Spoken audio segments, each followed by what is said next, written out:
Sveiki, su jumis Mūzos kultūros ir meno naujienų laida, kurioje šįkart tikrai gausu svečių iš pačių tolimiausių kraštų. Ir pradėsime nuo mums tokio neįprasto muzikos instrumento duduko virtuozo Argištė. Jo gastrolių maršrutai patys netikėčiausi, o štai publikos reakcija visur vienoda. Susižavėjimo šūksniai, aplodismentų audros ir netgi ašaros.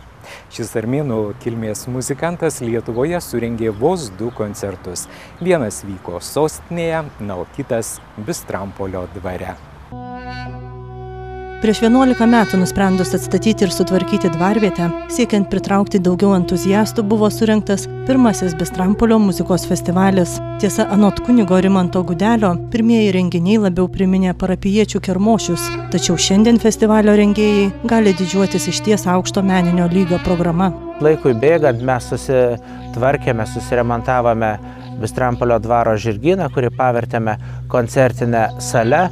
Ir nuo to laiko daugiau perėjom prie tokių klasikinių muzikos vakarų, kurie vyksta šiltuoju metų laiku, sekmadienį vakarais. Šie metai galbūt tokie daugiau man asmeniškai išskirtiniai yra tuo, kad esu ir Sankt Peterburgo ir Šiaurės Rusijos lietuvių kapelionas ir šis armėnų dudki koncertas irgi yra kaip tik iš Peterburgo per mūsų lietuvių bendruomenės ryšius. Taip pat birželio 15 dieną pas mus koncertuos turbūt vienintelis lietuvių ansamblis už poliarinio rato, Murmansko lietuvių ansamblis Lietuva. O daugiau mes džiaugiamės, kad turim tokią aktyvią komandą, kuri renka, rūpinasi, kad koncertinė programa būtų turininga. Per 11 metų jau pasiekėm turbūt to, kad pasisiūlančių koncertuoti būna 4 kart daugiau, negu kad mes turim galimybių priimti, nes stengiamės į metus turėti apie 10-12 koncertų. Įžanginį tarptautinio Bistrampolio muzikos festivalio koncertą pavasarinių gastrolių po Pabaltijos šalis metu surengė jaunas, tačiau jau pripažintas armėniškojo duduko meistras Argištė. Kartu su Sankt Peterburge gyvenančių ir kuriančių muzikų scenoje pasirodė ir atsinaujinusi grupė. Gitaristas virtuozas tarptautinių konkursų laureatas Antonas Gluškinas bei puikus etniškasis perkusininkas Jurijus Lebedevas. Trijulė netruko užburti susirinkusiosius jausmingomis melodijomis. В первую очередь этот инструмент – это мой психоаналитик, мой духовник личный, знаете, да, священник лично для меня. Я пытался думать о том, как бы для людей это передать. Но я все-таки потом пришел к выводу, что, ну, вы знаете, в церковь специально кого-то вести бессмысленно, он должен сам туда прийти. В принципе, мое дело – это играть. Для кого-то моя игра – это просто музыка, для кого-то моя игра, точнее его игра, я просто дую. Это терапия. То же самое, как церковь, да, вот для кого-то это просто здание красивое, да, для кого-то это место общения с dушой. Поэтому вот как раз таки здесь опыт духовный имеет значение. Etninės tradicijas puoselėjantis atlikėjas ir kompozitorius teigia, vos sulaukęs pilnametystės suprato, jog krauju ir širdimi yra susijęs su turtinga Armėnijos kultūra. O laikui bėgant jis išmoko vertinti, atskleisti ir perduoti tą ypatingą tautos sukauptą energiją savo pasirodymų metu. Мой отец армянин, он нас бросил, я жил без него. И 18 лет, когда мама мне все-таки по моему совершеннолетию об этом рассказала мне, я понял, что мне нужно вторую отцовскую половину внутри себя как-то узнавать, восстанавливать. Я поехал в Армению узнавать, что за страна. Это было 10 лет назад примерно. И 10 лет назад Дживан Гаспарян, известный, знаменитый исполнитель на этом инструменте, он стал известным, и мне стал нравиться инструмент. Я купил, думаю, вот, я имею музыкальное образование, думаю, ну, немножко научусь играть для девушек, так сказать, так сказать. И я так сильно увлекся, будучи еще в Ереване, что, видимо, мое желание было таким сильным, что я встретился случайно на улице, на базаре с мастером. Потом он меня познакомил с преподавателем, завкафедрой Ереванской консерватории. Вот, я стал учиться играть. Bistrampolio klausytojams charizmatiškasis atlikėjas pristatė naujausias savo kompozicijas bei ką tik pasirodžiusi 4. albumą. Beje, egzotiškų instrumentų virtuozas atliko kūrinius ne tik armėniškuoju duduku, bet ir senoviniu blūru bei neja. Ir tai tikrai ne vieninteliai instrumentai, kuriuos puikiai yra įvaldęs Argišti. Pasak atlikėjo mamos, potraukis įvairiai muzikai ir instrumentams jį lydėjo nuo vaikystės. Мальчишки же бегают по разным местам. Его просто... Хочешь посмотреть музыкальный инструмент, барабан? Ну и, конечно, хочу, естественно. Мальчишки все на барабанах хотят заниматься. И все это было просто на всю оставшуюся жизнь. То есть это теперь его любимый преподаватель по барабанам. И, наверное, он ему привил все, вот эту любовь к музыке, любовь вообще, в принципе, к любым музыкальным инструментам. Потому что они, по-моему, перепробовали, переходили на все концерты, которые только были в Санкт-Петербурге. И он там начал играть, ну, не знаю, они играли еврейскую музыку, вот он играл в ансамбле.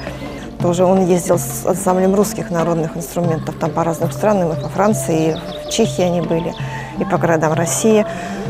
А потом он уже сам начал заниматься с разными инструментами. Гитара, саксофон, орган. Кстати, он играет на органе.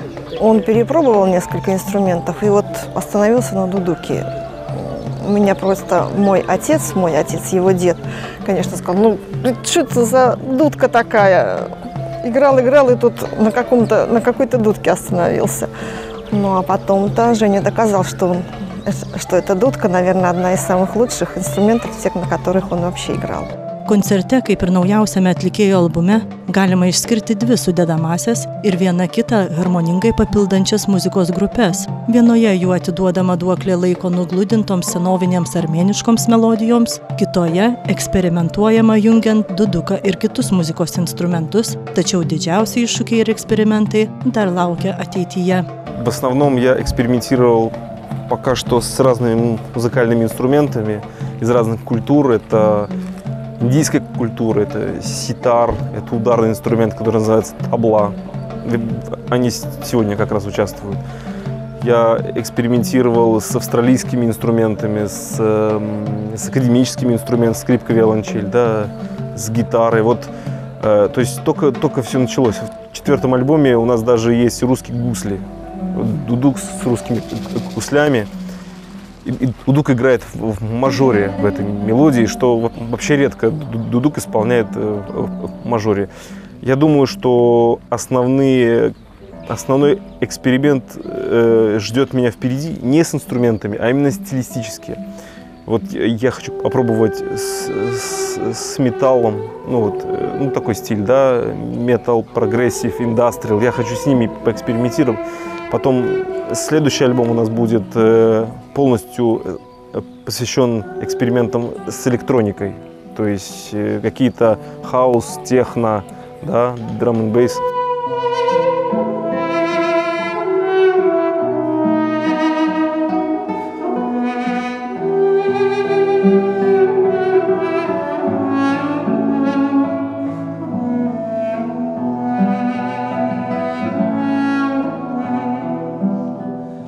Дудук просто достаточно консервативный инструмент, и все на нем играют очень, очень аутентично, вот по-армянски.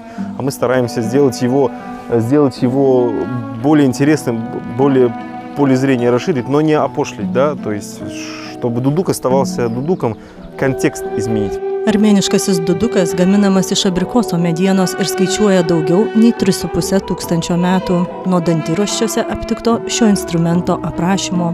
Teigiama, jog dudukas savyje sukaupęs visus žmonijos džiaugsmus ir liūdesius. Galbūt todėl nepakartojamas jos skambesys suvirpina pačias jautriausias sielos stygas. Grojimas šiuo unikaliu instrumentu UNESCO pripažintas nematerialiojo kultūrinio žmonijos paveldo šedevru.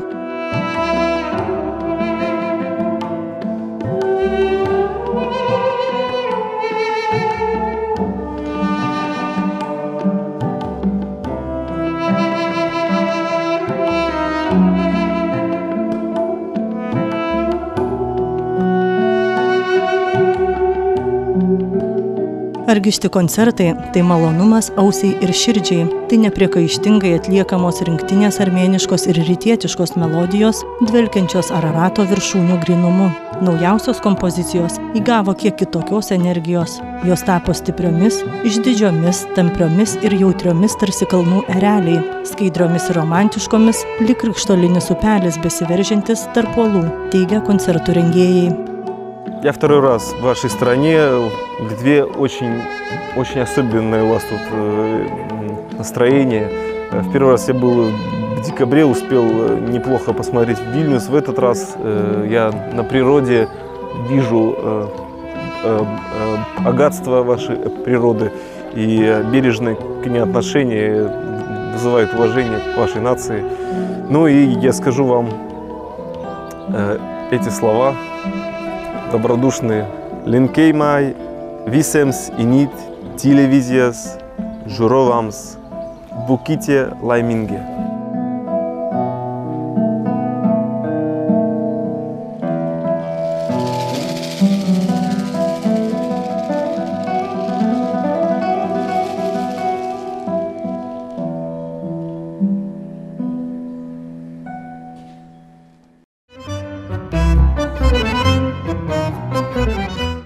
Svečių iš tolimų kraštų netruko ir Kaune vykusiose miesto dienose bei drauge surengtame jau 28-ąjame folkloro festivalyje Atatarė Lamzdžiai. Mūsų dėmesį labiausiai patraukė grupė iš Žaliojo Kyšulio salų ir ispanų folkloro ansamblis Singlar. Folkloro festivalis Atatarė Lamzdžiai be abejonės visiems asocijuojasi su lietuvių liaudies muzika. Tačiau šį kartą pradėsime nuo svečių. Nuo 2005-ųjų festivalyje nuolat dalyvauja keli užsienio kolektyvai. Atvykti į šį festivalį pavyko ne visiems svečiams, tačiau egzotikos tikrai užteko, vien pažiūrėjus Pietų Afrikos Žaliojo Kyšulio salų muzikantų ir šokėjų pasirodymus.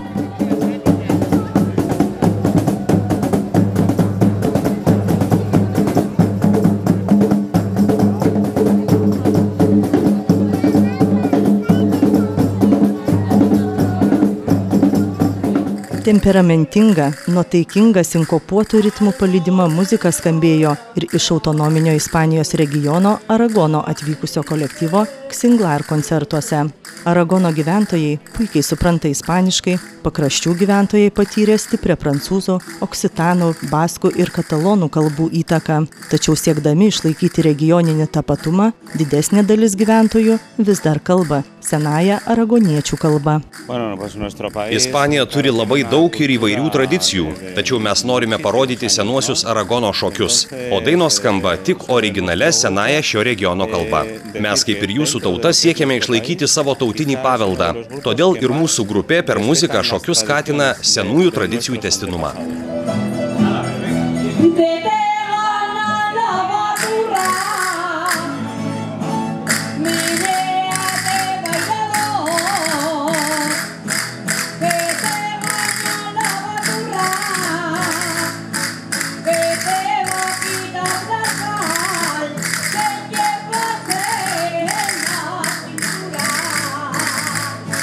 Vis dėlto didžiausias dėmesys šiemetinėme festivalyje skiriamas lietuviškam žodžiui. Per 4 dienas iš tolimiausių šalies kampelių sugužėję folkloro ansambliai pristatė labai įvairias etninės kultūros programas, kurios buvo dar ir tarmiškai skirtingos.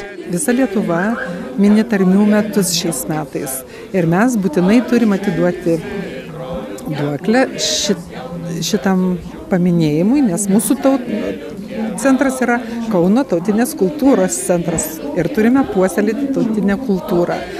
Todėl visa programa, stengiamasi buvo programą sudaryti taip, kad toje programoje būtų skirti vakarai tarmėms, akcentuoti vieną ar kitą tarmę.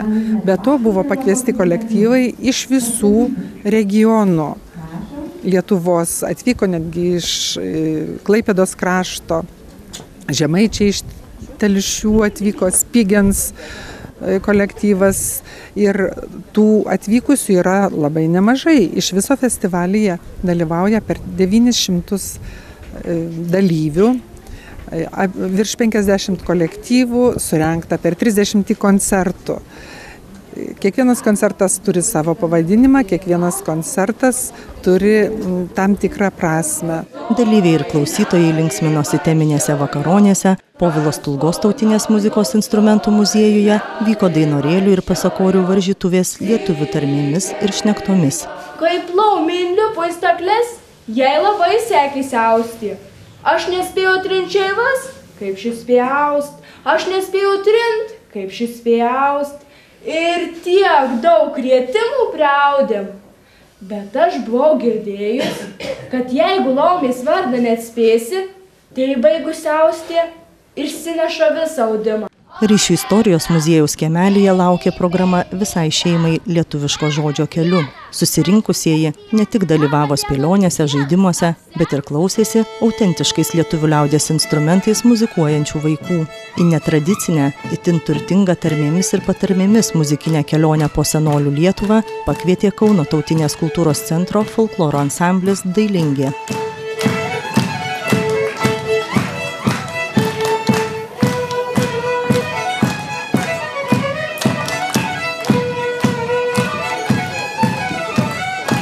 Neruošiam specialiai tokių programų, kadangi aš taip įsivaizduoju, kad folkloras yra neatskiriamas nuo tradicijos ir visą tai stengiamės padaryti jau kiek įmanoma geriau, tiksliau.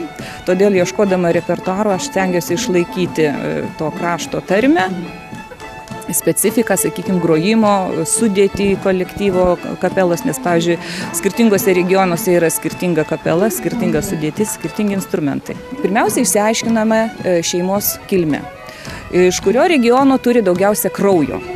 Pagal tai yra siuvamas tautinis kostiumas ir pagal tai yra taikomas vaikam konkretus repertuaras. Mūsų kolektyve yra daugiau žemaičių. Va. Na, ir grojame ir žemaitišką repertuarą, sakykime, bet gyvenimas kartais tai parėdo, kad reikia ir daugiau ko pagal programą. Tai iš tikrųjų apimam visos Lietuvos repertuarą.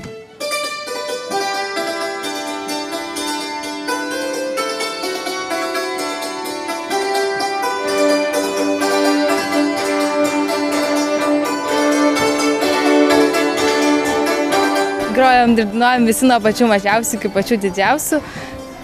Grojam kanklėmis, grojam cimbolais, smuikais, skudučiais, kartu dainuojam, kartu šokam, dalyvaujam visokiose festivaliuose, šventėse. Ir taip pat švenčiam visokias lietuvių liaudies šventes, senasias kartu. Kaip mokytoja jūs, ar labai griežta, ko moko? Ne, mus labai gerai visko moko, šokti išmoko labai gerai. Na, jeigu kažką blogo padarom, jinai leidžia pasitaisyti.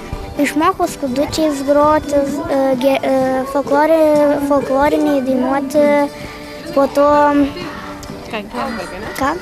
kanklėmis, bet dabar nelabai grojom, šokti, beveik viską daryti.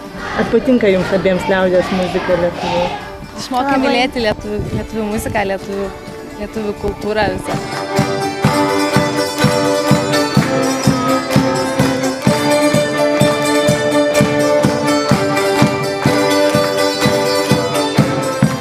Šie jauniausi festivalio dalyviai 2013 metų miesto ir respublikinių vaikų ir moksleivių lietuvių liaudies kūrybos atlikėjų konkurso Tramtatulis nugalėtojai. Beje, jau minėto folkloro ansamblio Dailingė narys, 10-metis Rapolas, kuris puikiai groja smuiku, armonika, cimbolais ir ne ką prasčiau dainuoja, šiemet pripažintas šio respublikinio konkurso geriausių iš geriausių atlikėjų. Iš pradžių grojo tenai su cimbolais, porą kūrinių, tai buvo Tunčius ir maršas, su armonika, tai buvo valsas ir polka ir paskui dar dainavau 2 dainelės.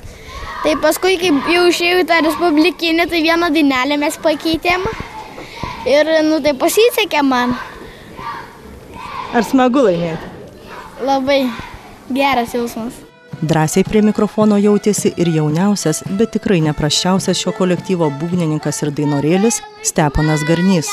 Kiaula drėt, kiaula nariai miega, pernakt nemiegaja, paršelius vedžiaja. Uždarymo koncerte lietuviškas žodis skambėk pagerbta 90-metė mokytoja kraštotyrininkė Emilija Stanikaitė. 4 jos mokinių, Raudondvario kultūros centro ansamblio Piliarožė dalyvių lydimai jubiliatei, buvo įteikta mėgiamų lauko gėlių puokštė, užrišta tautinė juosta. ATTR Lamzdžiai daugiaplanis festivalis, jau beveik 30 mečius skleidžiantis lietuvišką žodį, tautiškumą ir etninę kultūrą. Rengėjai Tautinės kultūros centras kasmet kuria vis naują teminę terpę, suteikiančią galimybę neprofesionaliems atlikėjams ir kolektyvams pristatyti tautinį mūsų ir kitų šalių paveldą. Skatina jaunimą giliau pažinti, pamilti turtingą ir spalvingą liaudies meną.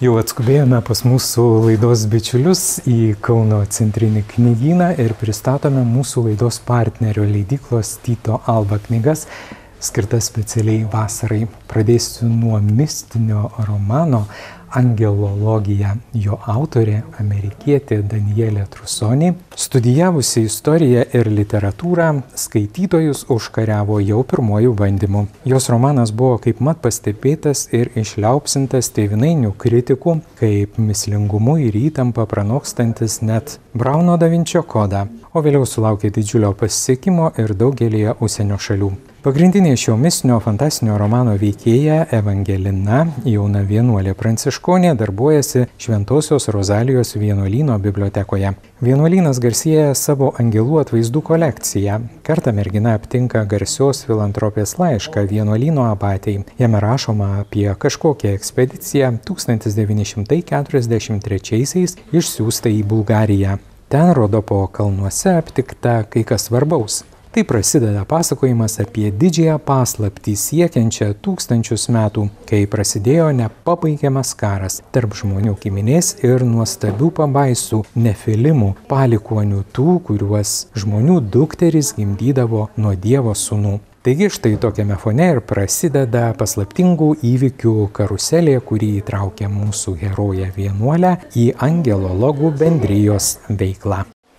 Alessandro Baricco Jūra vandenynas. Šį populiarų ir labai savito braižo autorių puikiai pažįstame. Pažįstame ir šį romaną, jis jau buvo pasirodęs lietuvių kalba, bet sutikite, ar galima rasti vasaros pradžiai geresnę knygą nei ši? Almajerio užeiga, priešais ją plyti jūra, amžina jūra, audrojanti, gydanti, žudanti, pasakojanti istorijas.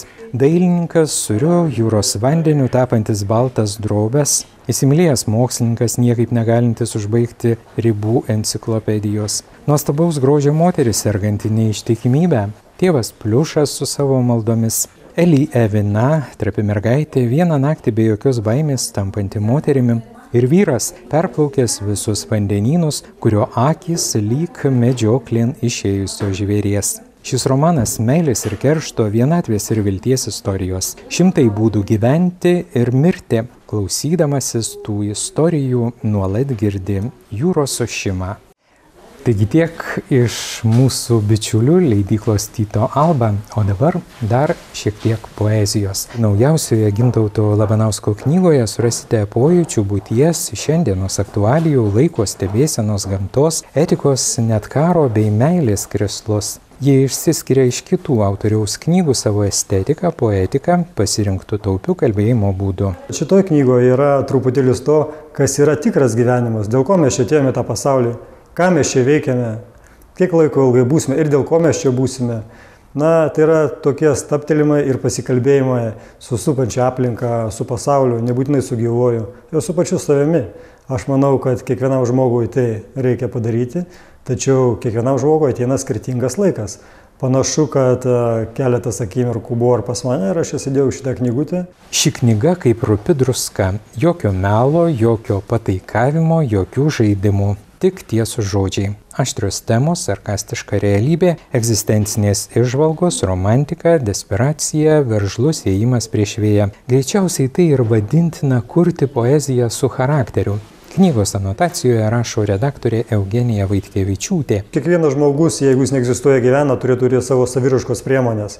Ar tai yra rašymas, ar prozos, ar poezijos, ar tai yra piešimas, ar tiesiog perteikimas kitų kūrybos, būtų kažkuri tai priimtina jam saviraiškos forma. Jeigu jokios tos formos nėra, iš tikrųjų tai yra tik tais egzistencija.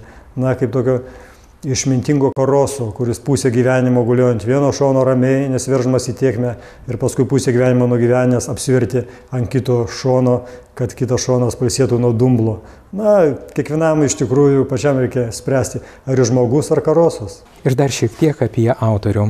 Ekonomikos mokslų daktaras Gintautas Labanauskas pastarąjį dešimtmetį vadovauja valstybės įmonės vidaus vandenų kelių direkcijai. Aktyviai dalyvauja visuomeninėje ir politinėje veikloje, yra Kauno miesto savivaldybės tarybos narys, visuomeninio judėjimo Dirbam Kaunui lyderis, vienas iš savo vardo labdaros ir paramos fondo steigėjų.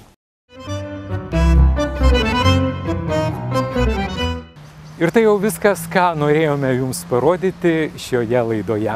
Dėkojame už dėmesį ir primename, kad viską, ko nespėjote pamatyti arba norite pažiūrėti dar kartą, būtinai rasite ir internete. Linkėdami gražios vasaros, širdingai dėkojame už visą tą drauge praleistą laiką. Ir būtinai kviečiame susitikti jau rugsėjį naujajame mūsų projekte, kuris bus skirtas specialiai tarmių metams. Ačiū, gražios vasaros.